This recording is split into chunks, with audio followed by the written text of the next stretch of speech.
So in this problem, we need to verify the following. Let us begin. We'll start a problem from the left hand side.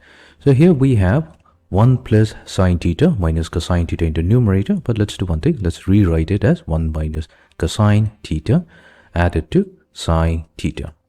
Divided by, we have 1 plus sine theta plus cosine theta. But we are going to rewrite it as 1 plus cosine theta plus sine theta. Now here, we'll have to use the concept of the trigonometric ratio of submultiple angles. If you recall, then sine of 2 theta, that's given by 2 times sine of angle theta times cosine of angle theta. However, if we take half of angle 2 theta, then this will be theta, but we'll also have to take the half of the other two angles on the right hand side. So we have 2 times sine of angle theta over 2 times cosine of angle theta over 2.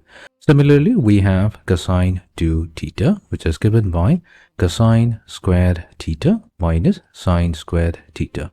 We have 2 more forms, 2 times cosine squared theta minus 1 and 1 minus 2 times sine squared theta. And if we want to write it in its submultiple angle, then cosine of theta will be simply equals to, let's consider only the second and the third one. We have 2 times cosine squared theta over 2 minus 1, and the other one will be 1 minus 2 times sine squared theta over 2. Now, here we have 1 minus cosine theta. Let's use this formula. Cosine theta equals 1 minus 2 sine squared theta over 2. So we have cosine theta equals to 1 minus 2 times sine squared theta over 2.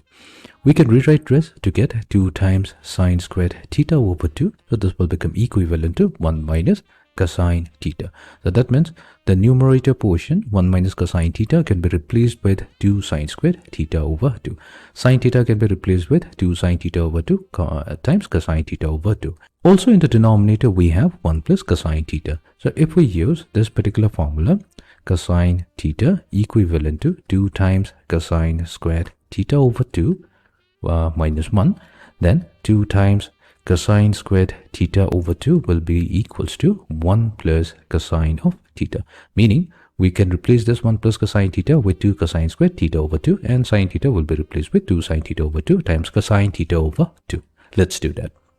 So we have now 2 times sine squared theta over 2 added to 2 times sine theta over 2 times cosine theta over 2 divided by, now we have 1 plus cosine theta, so that will become 2 times cosine squared theta over 2, and sine theta will become 2 times sine theta over 2 times cosine theta over 2.